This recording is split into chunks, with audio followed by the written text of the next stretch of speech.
அனைவருக்கும் வணக்கம். இந்த வீடியோவில் நம்ம என்ன பார்க்க போகிறோம் அப்படின்னா, இன்றைக்கி அதாவது ஜனவரி 30ஆம் தேதி டிஎன்பிஎஸ்சி தரப்புலேருந்து குரூப் 4 நோட்டிஃபிகேஷன் ரிலீஸ் பண்ணியிருக்காங்க. இந்த நோட்டிஃபிகேஷன் பற்றி தான் ஃபுல்லாக டீட்டெயிலாக வந்து பார்க்க போகிறோம். ஸோ கடைசி வரைக்கும் வந்து பாருங்கள், கொஞ்சம் பேனிக் ஆகாதீங்க. ஏன்னா நோட்டிஃபிகேஷன் பார்த்தோன்னா ஐயோ இப்படியா அப்படியா நிறையா வந்து குழப்பங்கள் வந்து வரும். எதுவும் பயப்படாதீங்க, கடைசி வரைக்கும் வந்து பாருங்கள், நான் சொல்கிறேன் சரியா? ஓகே, நம்ம டிஎன்பிஎஸ்சி குரூப் 4 நோட்டிஃபிகேஷன் பொறுத்த வரைக்கும் எப்போயுமே வந்து பார்த்திங்க அப்படின்னா junior assistant, typist, steno typist release பண்ணுவாங்க சரிங்களா?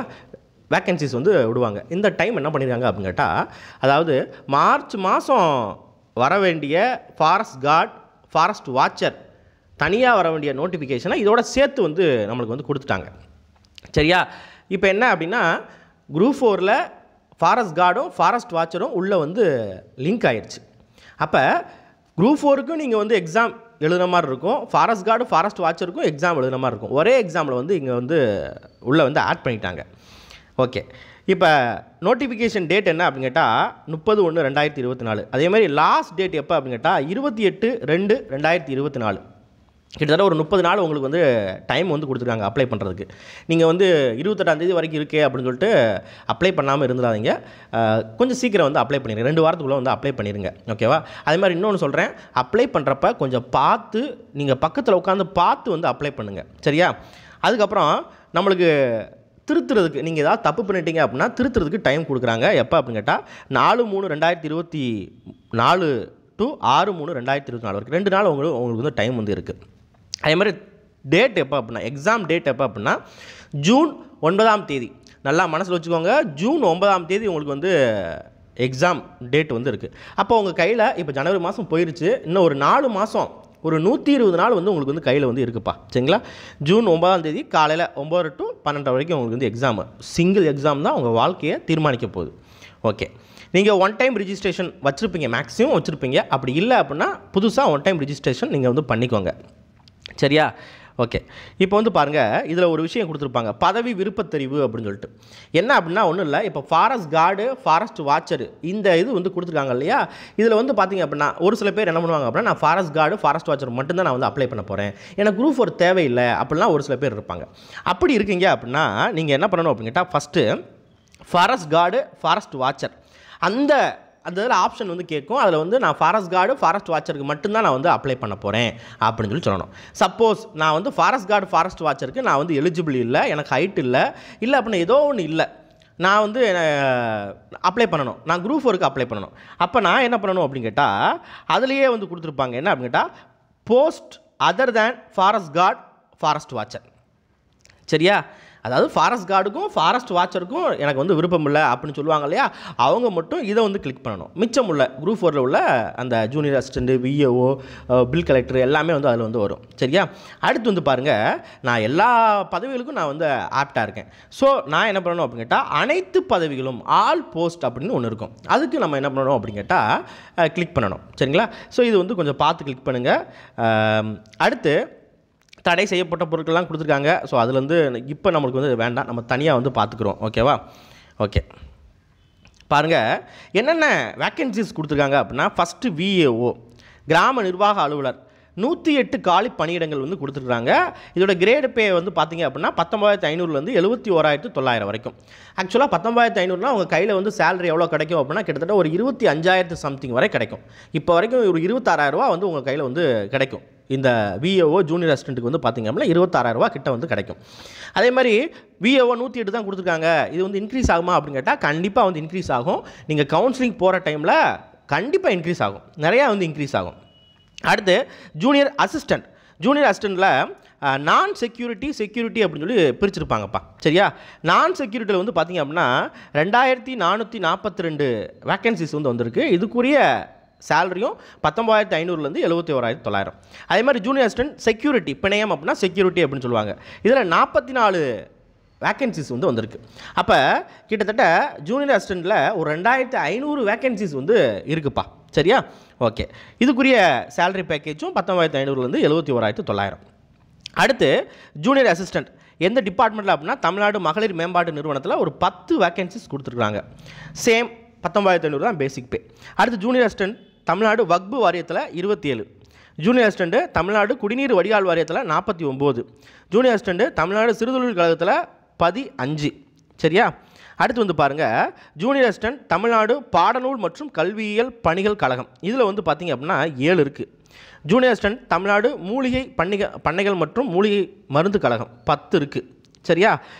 அதுக்கப்புறம் வந்து பாருங்கள், இப்போ இதெல்லாம் வந்து ஜூனியர் அசிஸ்டண்ட் கிட்டத்தட்ட 2500+ வந்து இருக்குது. அடுத்து டைப்பிஸ்ட் வந்து பாருங்கள் 1653 வந்து கொடுத்துருக்காங்க. இது கம்மி தான். சரிங்களா? டைப்பிஸ்ட்டை பொறுத்த வரைக்கும் கம்மியாக தான் கொடுத்துருக்காங்க. இதுக்கும் 19500 71,900 தான் அவங்களுக்கு வந்து பேசிக் பே. ஓகேவா? அடுத்து டைப்பிஸ்ட் தமிழ்நாடு மகளிர் மேம்பாட்டு நிறுவனத்தில் 3 இது வந்து கொடுத்துருக்காங்க. ஸோ கொஞ்சம் கொஞ்சமாக ஒவ்வொரு டிபார்ட்மெண்ட்டுக்கும் வந்து கொடுத்துருக்காங்க டைப்பிஸ்ட்டு. அடுத்து வந்து பாருங்கள் ஸ்டெனோ, அதாவது சுருக்கெழுத்தர் அப்படின்னு சொல்லுவாங்க. ஸ்டெனோ டைப்பிஸ்ட் வந்து பார்த்திங்க அப்படின்னா 441 வேகன்சிஸ் கொடுத்துருக்காங்க. இதுக்கான கிரேடு பே எவ்வளோ, அதாவது பேசிக் பே எவ்வளோ அப்படின்னா 20,600. ஸ்டெனோ டைப்பிஸ்ட்டுக்கு லெவல் 10 அப்படின்னு சொல்லுவாங்க. சரிங்களா? குரூப் 4 விஏஓக்கு லெவல் 8. இதோட ஒரு 2 லெவல் வந்து கூட இருக்கும். எக்ஸ்ட்ராவாக சேலரி வந்து கிடைக்கும். சரிங்களா? உங்களுக்கு கிட்டத்தட்ட ஒரு 28-29,000 இந்த ஸ்டெனோவில் வந்து கிடைக்கும்பா. 441 வேகன்சிஸ் வந்து கொடுத்துருக்காங்க. அது மாதிரி தமிழ்நாடு மகளிர் மேம்பாட்டு நிறுவனத்தில் ஒரு 2, அடுத்து தமிழ்நாடு பாடநூல் கல்வியியல் கழகத்தில் 2. அடுத்து வந்து பாருங்கள் நேர்முக உதவியாளர் சுருக்கெழுத்தரில், அதாவது நம்ம ஸ்டெனோவில் தான். சரியா? ஒரு இது வந்து இருக்குது. இதுக்கும் 20,600 65,500. சரியா? அடுத்து வந்து பாருங்கள் நேர்முக எழுத்தர் சுருக்கெழுத்து தட்டச்சர் கிரேடு 2ல் கிரேடு 3ல் 2 வேகன்சிஸ் வந்துருக்கு. அடுத்து தனிச்செயலர். ஸோ தனிச்செயலர் பொறுத்த வரைக்கும் தமிழ்நாடு பால் உற்பத்தியாளர்கள் கூட்டுறவு இணையத்தில் 4 வேகன்சிஸ் இருக்குது. இது 20,600 65,500. ஸோ 20,600 அப்படின்னா லெவல் 10ன்னு பார்த்துக்கோங்க. எக்ஸ்ட்ராவாக குரூப் 4 விட எக்ஸ்ட்ராவாக சேலரி வந்து கிடைக்கும். குரூப் 4 மீன்ஸ் என்ன அப்படின்னா ஜூனியர் அசிஸ்டண்டோட எக்ஸ்ட்ராவாக சேலரி வந்து கிடைக்கும். அடுத்து வந்து பாருங்கள் இளநிலை செயல் பணியாளர் ஜூனியர் எக்ஸிக்யூட்டிவ் அப்படின்னு சொல்லுவாங்க. தமிழ்நாடு பால் உற்பத்தியாளர் கூட்டுறவு இடத்துல 34 வேகன்சிஸ் கொடுத்துருக்காங்க. 19,500 தான் பேசிக் பே. அடுத்து இளநிலை செயல் பணியாளர் தட்டச்சில் 7 வந்து கொடுத்துருக்காங்க. சரியா? ஸோ இந்த மாதிரி குட்டியாக வந்து கொடுத்துருக்காங்க. அடுத்து வந்து பாருங்கள் ஃபாரன்சிக் ஆய்வக உதவியாளர் தமிழ்நாடு தடய அறிவியல் சார்நிலை பணி 25 வேகன்சிஸ் கொடுத்துருக்காங்க. 19,500 தான் பேசிக் பே. இது ஆக்சுவலாக இதுக்கு முன்னாலெல்லாம் தனியாக வந்து கொடுத்துக்கிட்டு இருந்தாங்கப்பா. தனியாக மீன்ஸ் என்ன அப்படின்னா தனியாக எக்ஸாம் வச்சு கண்டக்ட் பண்ணியிருந்தாங்க. இப்போ வந்து உள்ளே வந்து ஆட் பண்ணிட்டாங்க. ஸோ இந்த மாதிரி நிறைய போஸ்டிங் வந்து உள்ளே வந்து ஆட் பண்ணியிருக்காங்க. அப்போ வேகன்சிஸ் வந்து பார்த்திங்க அப்படின்னா நிறையா வர்றதுக்கான வாய்ப்புகள் வந்து அதிகம். அதே மாதிரி ஒரு வாய்ப்பை தவற விட்டீங்க அப்படின்னா அடுத்த வாய்ப்பு கிடைக்கிறது ரொம்ப சிரமமான ஒன்று. ஸோ இந்த வாய்ப்பை வந்து பயன்படுத்திக்கோங்க. அடுத்து வந்து பாருங்கள் முதுநிலை தொழிற்சாலை உதவியாளர்.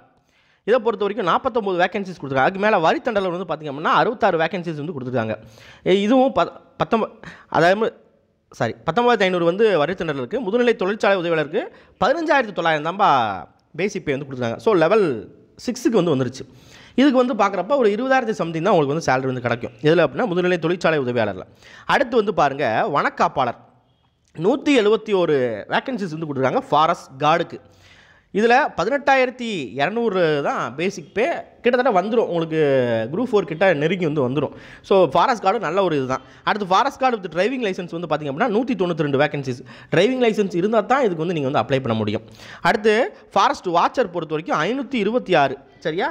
இதுக்குரிய பேசிக் பே எவ்வளோ அப்படின்னா 16,600. இதுவும் 20,000 சம்திங் வந்து சேலரி வந்து வரும். அடுத்து ஃபாரஸ்ட் வாட்சர் பழங்குடியின இளைஞர் அப்படி கொடுத்துருக்காங்க. 288 வேகன்சிஸ் வந்து கொடுத்துட்டாங்க. 16,600 52,400 பேசிக் பே. சரியா? அடுத்து கூட்டுறவு சங்கங்களோட இளநிலை ஆய்வாளர். இது வந்து பாருங்கள் லெவல் 10 ஒரே ஒரு வேகன்சி தான் கொடுத்துருக்காங்க. 20,600 75,900 கொடுத்துருக்காங்க. ஸோ இதில் லெவல் 10ல் உள்ளதெல்லாம் கொஞ்சம் நல்ல வேகன்சிஸ் அப்படின்னு சொல்லலாம். முதல்ல நீங்கள் டார்கெட் வைக்கிறது லெவல் 10 வந்து டார்கெட் வைங்க. அதாவது 20,600 டார்கெட் வைங்க. அதுக்கப்புறம் விஏஓ டார்கெட் வைங்க. சரியா? ஸோ அதுக்கப்புறம் வந்து பார்த்திங்கன்னா ஜூனியர் அசிஸ்டண்ட் வச்சுக்கோங்க. பாருங்கள் டோட்டல் வேகன்சிஸ் 6,244 வேகன்சிஸ் வந்து கொடுத்துருக்காங்கப்பா. இப்போ அந்த 6,244 வேகன்சிஸ் அப்படிங்கிறது இதுதான் ஃபைனலாக அப்படின்னு கேட்டால் கண்டிப்பாக வந்து இல்லை. உங்களுக்கு வந்து இடையில என்ன பண்ணுவாங்க அப்படின்னா அடெண்டம் கொடுத்து ஒவ்வொரு டைமும் வேகன்சிஸ் இன்க்ரீஸ் பண்ணியிருப்பாங்க. ஒரு டைமோ இல்லைனா 2 டைமோ இல்லைனா 3 டைமோ என்ன பண்ணுவாங்க அப்படின்னு கேட்டால் வேகன்சிஸ் இன்க்ரீஸ் பண்ணுறதுக்கான வாய்ப்புகள் வந்து அதிகமாக இருக்குது. லாஸ்ட் கவுன்சிலிங் போகிற வரைக்கும் உங்களுக்கு என்ன பண்ணுவாங்க அப்படின்னு கேட்டால் வேகன்சிஸ் இன்க்ரீஸ் பண்ணுவாங்க. கண்டிப்பாக 10,000 12,000 வேகன்சிஸ் மினிமம் வர்றதுக்கான சான்ஸ் வந்து இருக்குப்பா. சரியா? ஏன் அப்படின்னா போன வருஷமே வந்து 10,000க்கும் வந்துருச்சு. 10,000க்கு மேலே வந்து வந்துருச்சு. இந்த வருடமும் கொஞ்சம் புதுசாக உள்ள டிபார்ட்மெண்ட்ஸ்லாம் ஆட் பண்ணியிருக்கனால 12,000 வரைக்கும் போகிறதுக்கான வாய்ப்புகள் வந்து இருக்குது. சரியா? ஓகே. அடுத்து வந்து பாருங்கள் இந்த இதில் எக்ஸாம் ஸ்கீம் வந்து பார்த்திங்க அப்படின்னா வழக்கம் போல தான் நம்ம குரூப் 4க்கு என்ன ஷெடியூல் இருந்துச்சோ அதே தான் சரிங்களா. தமிழ் தகுதி மற்றும் மதிப்பீட்டு தேர்வு 100 கொஸ்டின் வந்து கேட்குறாங்க, 150 மார்க்கு. பொது அறிவில் 75 கேள்வி, திறனறிவு மற்றும் மனக்கணப்பு நுண்ணறிவில் 25 கேள்வி. டோட்டலாக இதில் வந்து ஒரு 100 கொஸ்டின் 150 மார்க்கு, டோட்டலாக 300 மதிப்பெண். இந்த 90 மதிப்பெண் அப்படிங்கிறது சும்மா சரியா, நீங்கள் வர 90 மதிப்பெண் எடுத்தால் பாஸ் அப்படின்னு நினச்சிடாதீங்க. ஆக்சுவலாக மெரிட் லிஸ்ட்டு போட்டு தான் நம்மளுக்கு வந்து வரும். ஓவரால் ரேங்க்கு, கம்யூனல் ரேங்க்கு இதெல்லாம் பார்த்து டாப் லெவலில் நீங்கள் போனால் தான் வந்து வேலையை வந்து எடுக்க முடியும். அதே மாதிரி காம்படிஷன் பொறுத்த வரைக்கும் இந்த வருஷம் ஹெவி காம்படிஷன்ப்பா. ஏன்னா போன வருஷம் விட்டவங்களாம் இந்த வருஷம் வெறித்தனமாக வந்து படிச்சுக்கிட்டு இருக்காங்க. ஸோ உள்ளே ஓடணும் அப்படின்னா நீங்கள் உங்களோட படிக்கிற டைம் வந்து இன்க்ரீஸ் பண்ணணும். நிறையா நீங்கள் வந்து ஹார்ட் ஒர்க் பண்ணிங்க அப்படின்னா கண்டிப்பாக இந்த இதில் வந்து செலக்ட் ஆகிறதுக்கு வாய்ப்பு வந்து அதிகமாக இருக்குது சரியா. அடுத்து வந்து பாருங்கள் ஏஜ் குவாலிஃபிகேஷன். ஏஜ் குவாலிஃபிகேஷன் பொறுத்த வரைக்கும் என்ன அப்படின்னு கேட்டால், கிராம நிர்வாக அலுவலருக்கு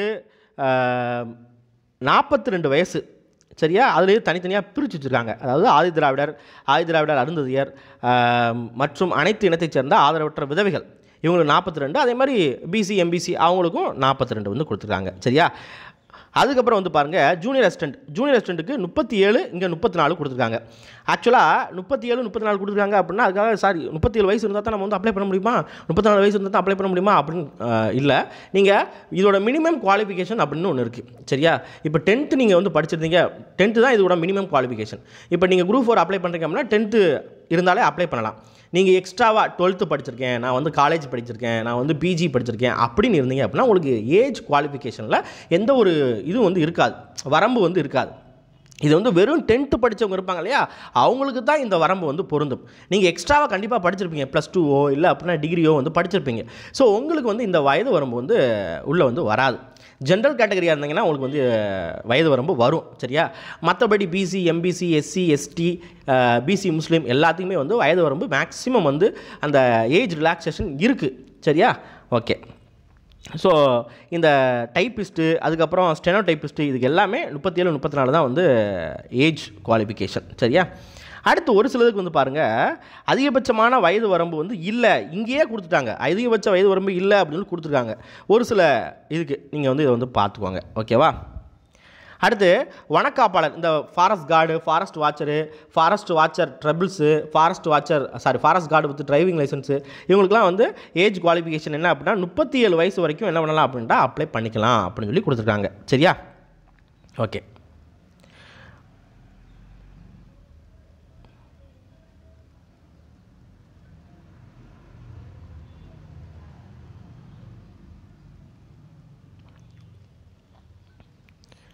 அதே மாதிரி எஜுகேஷனல் குவாலிஃபிகேஷன் பொறுத்த வரைக்கும் விஏஓக்கு என்ன எஜுகேஷனல் குவாலிஃபிகேஷன் அப்படின்னா ஜென்ரல், அதாவது மினிமம் குவாலிஃபிகேஷன் 10th படிச்சிருந்தால் போதும். ஜூனியர் அசிஸ்டண்ட்டுக்கு 10th. அடுத்து வந்து பாருங்கள் மேக்ஸிமம் 10th. இதில் ஜூனியர் அசிஸ்டன்ட் தமிழ்நாடு குடிநீர் வடிகால் வாரியம் இருக்கு இல்லையா, அந்த இதுக்கு நீங்கள் வந்து வேலை எடுக்கணும் அப்படின்னா நீங்கள் கண்டிப்பாக டிகிரி வந்து படிச்சிருக்கணும். அதே மாதிரி தமிழ்நாடு சிறு தொழில் கழகத்துக்கு உங்களை வந்து வேலைக்கு எடுக்கிறாங்க அப்படின்னா கண்டிப்பாக டிகிரி வந்து படிச்சிருக்கணும் சரியா. அடுத்து வந்து பாருங்கள் தமிழ்நாடு வக்பு வாரியத்தில் உங்களை வந்து வேலைக்கு எடுக்க போகிறாங்க அப்படின்னா கண்டிப்பாக என்ன பண்ணணும் அப்படின்னு கேட்டால் டிகிரி படிச்சிருக்கணும். ஆனால் இவங்களில் என்ன ஒரு ஸ்பெஷல் அப்படின்னா நீங்கள் லா படிச்சிருந்தீங்க அப்படின்னா அந்த லாவை தான் முன்னுரிமையாக வந்து எடுத்துக்கிடுவாங்க. முன்னுரிமை தான், பட் மினிமம் வந்து கிடையாது சரியா. அடுத்து ஜூனியர் அசிஸ்டன்ட் தமிழ்நாடு மகளிர் மேம்பாட்டு நிறுவனத்தில் வேலைக்கு எடுக்கணும் அப்படின்னு கேட்டால் ஒரு டிகிரி வந்து படிச்சிருக்கணும் கண்டிப்பாக சரியா. அது போக சிஓஏ வந்து பார்த்திங்க அப்படின்னா, அதாவது தமிழ்நாடு அரசு தொழில்நுட்ப கல்வித்துறையினால் நடத்தப்பட்ட கணினியில் அலுவலக தானியமாக்கல் சிஓஏ அப்படின்னு சொல்லுவாங்க, அந்த சர்டிஃபிகேட் வந்து வச்சுருக்கணும் அப்படின்னு சொல்கிறாங்க. அந்த சர்டிஃபிகேட் வந்து பார்த்திங்க அப்படின்னா இது யாருக்கெல்லாம் பொருந்தாது அப்படின்னா கம்ப்யூட்டர் சயின்ஸ் படித்தவங்களுக்கு, அதாவது நீங்கள் பிஇயில் கம்ப்யூட்டர் சயின்ஸ் இன்ஜினியரிங் படிச்சிருக்கலாம், இல்லை அப்படின்னா பொறியியல் அதாவது கணினி சம்மந்தமான டிகிரி வந்து படிச்சிட்டிங்க அப்படின்னா உங்களுக்கு இதில் வந்து என்ன பண்ணுவாங்க அப்படின்னு கேட்டால் இந்த சர்டிஃபிகேட் வந்து தேவையில்லை அப்படின்னு சொல்லி சொல்கிறாங்க சரியா. அதுக்கப்புறம் ஜூனியர் அசிஸ்டன்ட் தமிழ்நாடு மூலிகை பண்ணைகள் மற்றும் மூலிகை மருந்து கழகம், இதுக்கும் வந்து பார்த்திங்க அப்படின்னா டிகிரி தான், சிஓஏ வந்து வச்சுருக்கணும் அப்படின்னு சொல்லி சொல்கிறாங்க சரியா.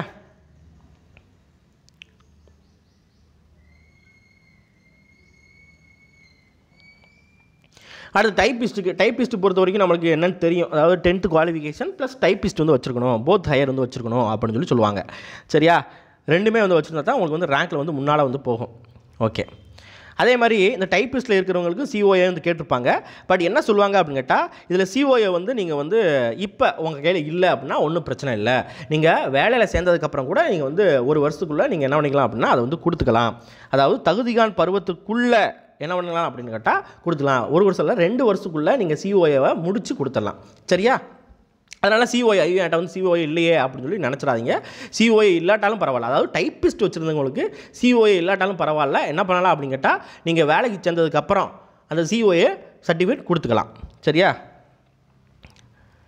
அதேமாதிரி டைப்பிஸ்ட் அதே தான், சேம் கான்செப்ட் தான். ஸ்டெனோவுக்கு வந்து பார்த்தீங்க அப்படின்னா நீங்கள் ஸ்டெனோ வந்து வச்சுருக்கணும்.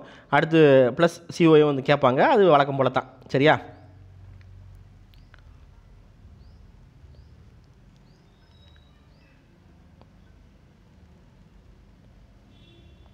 அடுத்து நேர்முக உதவியாளர், இதுக்கு வந்து பார்த்திங்க அப்படின்னா டிகிரி வந்து வச்சுருக்கணும். சரியா? அடுத்து தனிச்செயலருக்கு வந்து பார்த்திங்க அப்படின்னா டிகிரி வந்து வச்சுருக்கணும். அதே மாதிரி அரசு தொழில்நுட்ப தட்டச்சு தேர்வில் என்ன பண்ணணும் அப்படின்னு கேட்டால், முதுநிலையும் தமிழில் இளநிலையும் தேர்ச்சி பெற்றிருக்க வேண்டும் அப்படின்னு சொல்லியிருக்காங்க. இது வந்து மஸ்ட்டாக வந்து கேட்டிருக்காங்க. சரியா? அதே மாதிரி அரசு தொழில்நுட்ப சுருக்கெழுத்து தேர்வில் ஆங்கிலத்தில் முதுநிலையும் தமிழில் இளநிலையும் தேர்ச்சி பெற்றிருக்க வேண்டும் அப்படின்னு கேட்குறாங்க. இது வந்து ஸ்டெனோ இருந்தால் தான் நீங்கள் வந்து அப்ளை பண்ண முடியும். சரியா? அடுத்து இளநிலை செயல் பணியாளர், தமிழ்நாடு பால் உற்பத்தியாளர்கள் கூட்டுறவு சங்கத்தில் டிகிரி வந்து வச்சுருக்கணும். அதுக்கப்புறம் கூட்டுறவு பயிற்சியில் கட்டாயம் தேர்ச்சி பெற்றிருக்க வேண்டும். தமிழ்நாடு அரசு தொழில்நுட்ப கல்வித்துறையால் நடத்தப்பட்ட கணினியில் அலுவலக தனிமங்கள் சான்றிதழ் கட்டாயம் வந்து வச்சுருக்கணும் அப்படிங்கிறாங்க. சிஓஏ வச்சுருக்கணும் அப்படிங்கிறாங்க.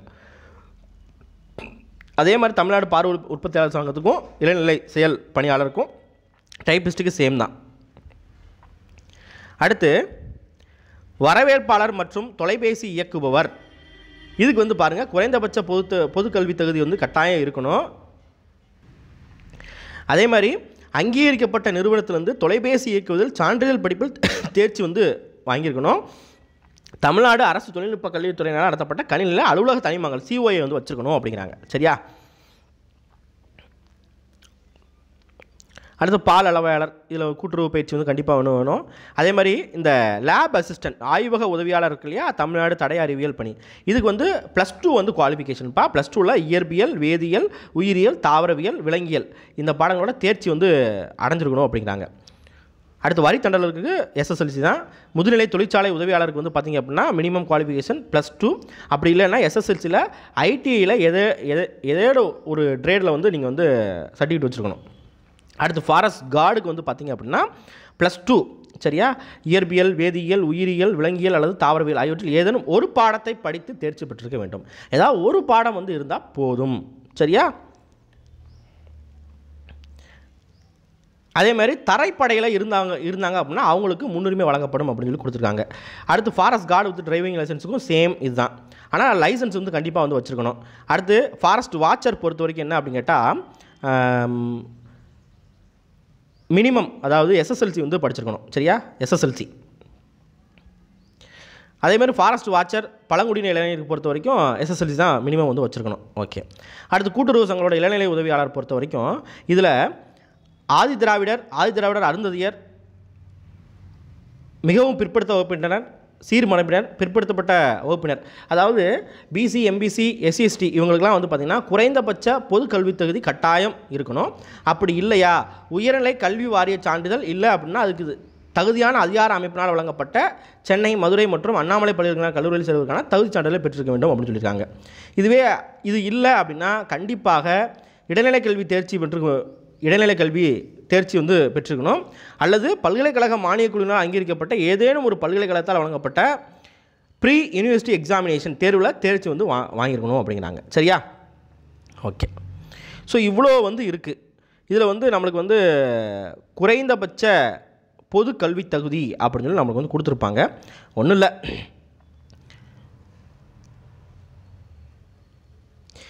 இதில் ஒரு சில விஷயங்கள் வந்து கொடுத்துருக்காங்க, அதை நீங்கள் வந்து பார்த்துக்கோங்க. சரியா? அடுத்ததாக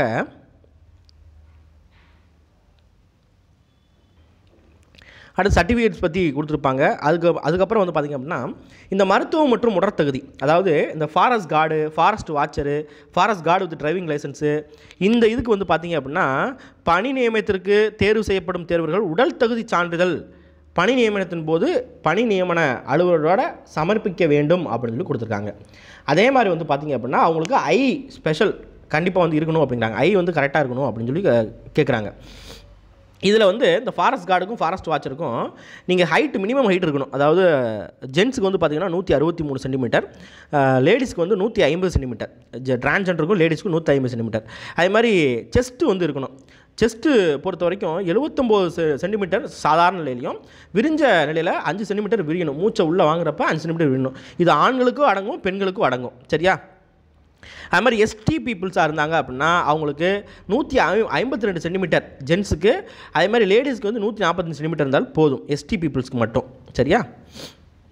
ஸோ இது வந்து பார்த்திங்க அப்படின்னா ஒரு மெடிக்கல் ஆஃபீஸர் எம்ஓட்ட போயிட்டு நீங்கள் என்ன பண்ணணும் அப்படின்னு கேட்டால் சர்டிஃபிகேட் வந்து வாங்கணும். இந்த சர்டிஃபிகேட் மெத்தட் வந்து பார்த்திங்க அப்படின்னா இதுக்கு முன்னாலேயே நிறையா இதுக்கு வந்து கொடுத்துருக்காங்க. ஸோ நம்ம வந்து அப்போ வந்து வாங்கிக்கலாம்.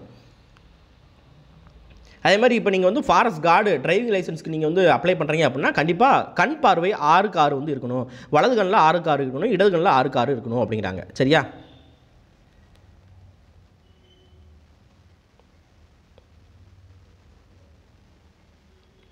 அதுக்கப்புறம் வந்து பாருங்கள், இதில் வந்து இந்த ஃபாரஸ்ட் கார்டு ஃபாரஸ்ட் வாட்சர் இருக்கு இல்லையா, இதுக்கு வந்து பார்த்திங்க அப்படின்னா ஃபிசிக்கல் என்டியூரன்ஸ் டெஸ்ட் வந்து இருக்குது.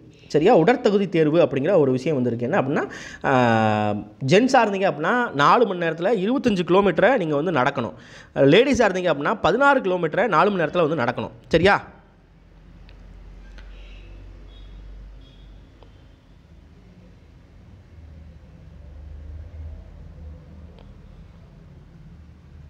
ஸோ அதுக்கப்புறம் எப்படி அப்ளை பண்ணணும் அப்படின்னு சொல்லியிருப்பாங்க. ஸோ இவ்வளோதான்ப்பா விஷயம். நான் இதுக்கப்புறம் தனியாக வந்து சிலபஸ் பற்றின டீட்டெயில்ஸ் வந்து நான் வந்து கொடுக்குறேன். நம்மளுக்கு என்ன சிலபஸ் கொடுத்துருக்காங்க, வழக்கம் போல் நம்ம குரூப் 4ல் என்ன சிலபஸ் கொடுத்துருக்காங்களோ அதே சிலபஸ் தான் நம்மளுக்கு வந்து கொடுத்துருக்காங்க. பின்னால் வந்து சர்டிஃபிகேட்லாம் வந்து கொடுத்துருப்பாங்க, இந்த ஃபார்மெட்டில் வாங்கணும் அப்படின்னு சொல்லி கொடுத்துருப்பாங்க. ஓகேவா? இப்போ ஹேண்டிகேப்டாக இருக்கீங்க அப்படின்னா அவங்களுக்கு தனி சர்டிஃபிகேட். சரிங்களா? ஆதரவற்ற விதவை சான்றிதழாக இருக்கீங்கன்னா, விதவை இருக்கீங்க அப்படின்னா அவங்களுக்கு தனி சர்டிஃபிகேட். அந்த ஃபார்மெட் எல்லாமே கொடுத்துருக்காங்க. ஸோ அதில் கரெக்டாக வந்து நீங்கள் வந்து வாங்கி வச்சுக்கோங்க. சரிங்களா? ஓகே, நான் வந்து சிலபஸ் பற்றி தனியாக வீடியோ வந்து கொடுக்குறேன். நன்றி.